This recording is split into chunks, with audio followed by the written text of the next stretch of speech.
meditation in reverse order on the dependent relationship on the perfectly purified side. So this is the fourth of four, the last of four meditations on the 12 dependent related links, as explained and enumerated in Joyful Path of Good Fortune. This meditation reveals how, through continual practice, true paths come from true cessations.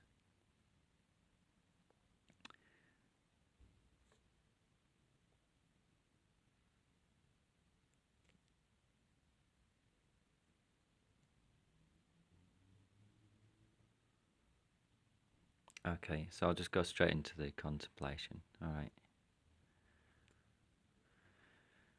Having done preparatory practices, the heart jewel,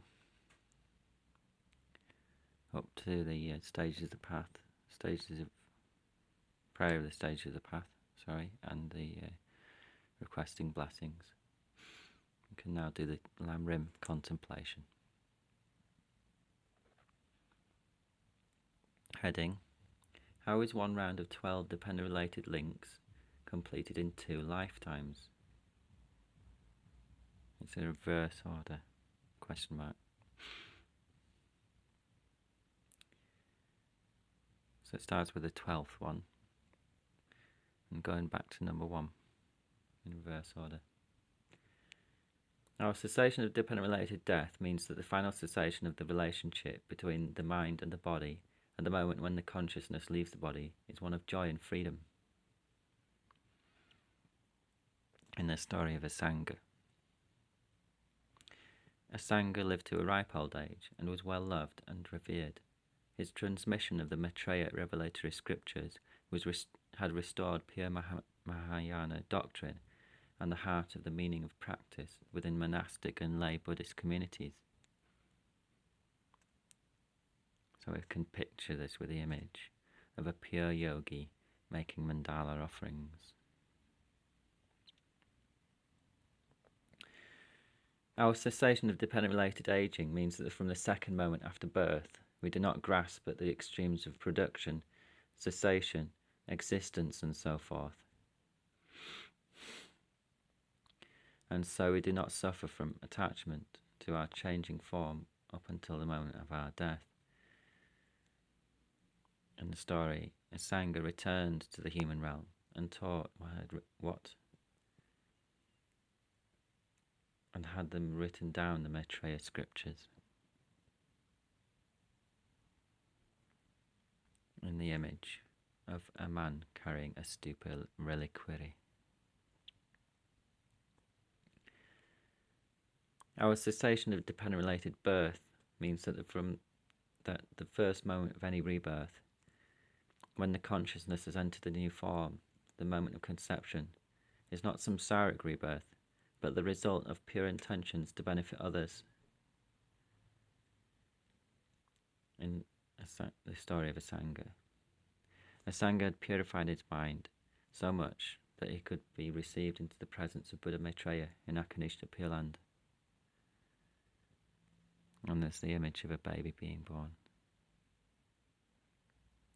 And baby Bodhisattva.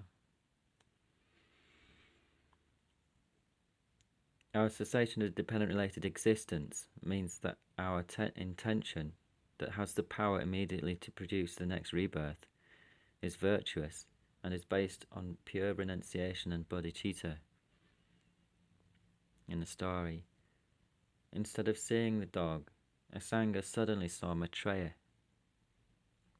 Through generating universal compassion, Asanga had purified his mind and finally received the vision of Buddha Maitreya. And there's an image of a pregnant woman about to give birth.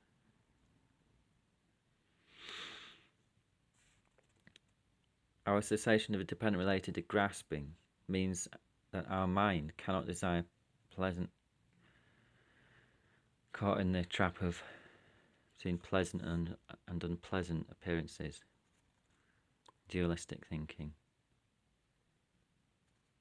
And we do not have the deluded, mistaken conception of desirous attachment. because in uncontaminated wisdom there are no such objects. Prior to death, we can remain undistracted by objects that for ordinary beings may arouse desire or aversion. In the story, with a feeling of both shock and joy, Asanga exclaimed, "Why did I need to wait so long to see you?" Maitreya replied, "I have been with you from the very beginning of your retreat, but your karmic mental obstructions prevented you from seeing me. Now, how can I help you?"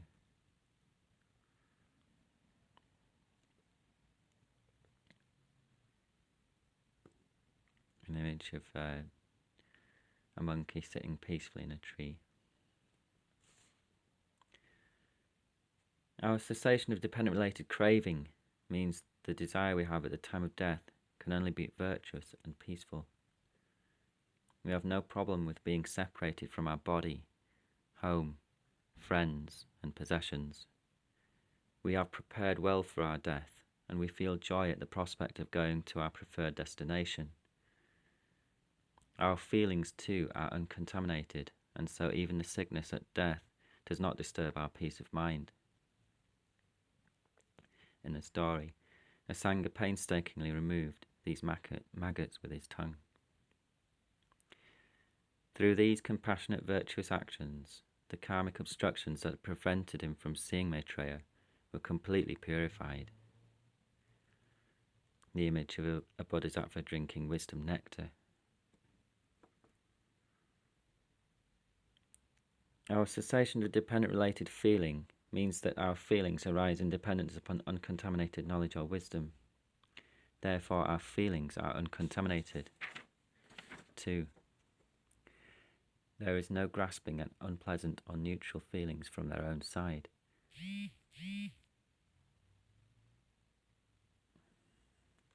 And there are no unpleasant or neutral feelings. The image of Haruka holding an arrow.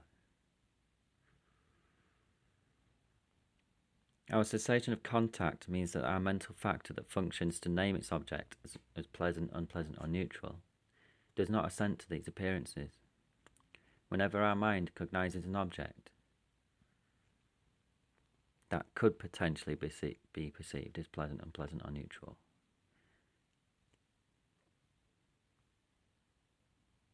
we do not assent or believe any of these appearances. In fact, with our virtuous state of mind and pure virtue in our mind, we may feel pleasant all the time. In the story, Asanga developed strong compassion when he saw the dying dog with maggot-infested sores. The image of Chakrasambhara embracing, that is Haruka and Vajrayogini, embracing one another.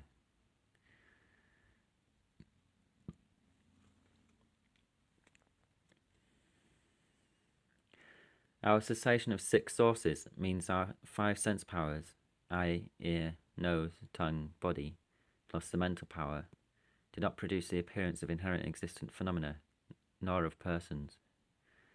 Therefore, it is impossible to develop a deluded consciousness.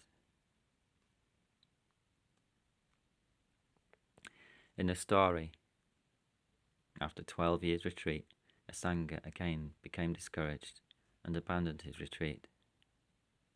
So Maitreya emanated as a female dog that had collapsed on the roadside and was being slowly eaten alive by maggots.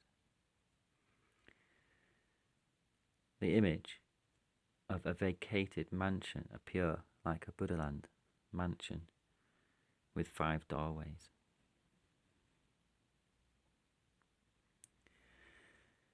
Cessation of name and form means the aggregates of a person at the moment of conception are uncontaminated. So we have the uncontaminated feelings, discrimination, compositional factors, and consciousness are the basis for naming a person, as well as the body of form. We have no ignorant, conditioned perceptions. In the story, Asanga was a great practitioner who sought teachings on the Perfection of Wisdom Sutras, in which he would find all the instructions and the stages of the path to enlightenment. A bodhisattva rowing a boat.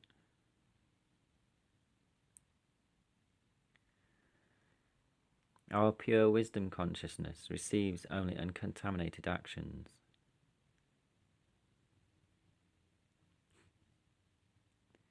Dependent related consciousness of a perfectly purified side.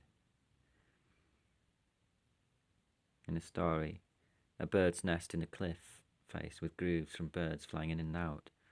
Inspired by this example of how even the great gentlest action is, if repeated often enough, can produce dramatic results, he returned to his cave, determined to remove these obstructions from his mind. I think that was after 9 years he was in retreat. The image, a monkey king abiding in a pure land.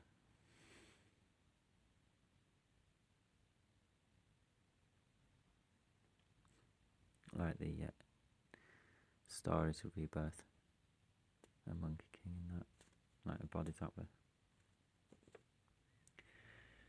Our cessation of compositional actions is the complete purity of our actions, uncontaminated by ignorance, and so they cannot result in any further samsaric rebirth or samsaric suffering. In the story, a smooth channel in the hard rock from a waterfall. He thought, these tiny drops of water have worn away hard rock through their persistence. Surely, if I am equally persistent in my meditation, I can wear away the hard rock in my inner obstructions and accomplish my goal. Thus encouraged, he returned to his cave. I think this was 6 years into his retreat. The image of a potter making pots. Perfect pots.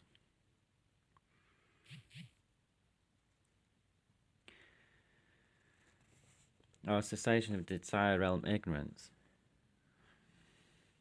is a realization of the emptiness of persons and phenomena. This mind, completely pure in wisdom, cannot produce throwing actions.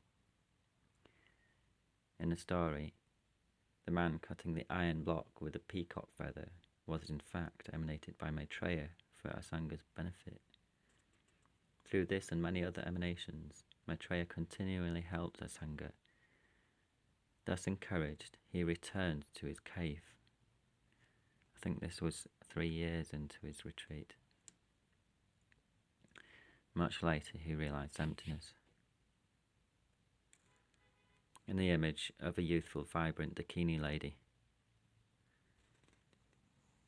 In summary, again, the cessations of birth, aging, and death come from the cessations of craving, grasping, and existence. From these come cessations of name and form, 6 sources, contact, and feeling. Originally created by mind from ignorance, contaminated actions, and consciousness, the cessations of these links remove any possibility of rebirth in samsara. With no conception of an inherently existent self, and no contaminated karma, I have no samsaric suffering, and I will attain a great liberation. I will gladly enter this path and progress from joy to joy. Final contemplation, placement meditation. Final meditation. I have great faith in the joyful path of good fortune, arisen from compassion and wisdom. I must abandon contaminated aggregates. Now focus your mind on this conclusion for your placement meditation and hold this mind. Okay, thank you. Good night.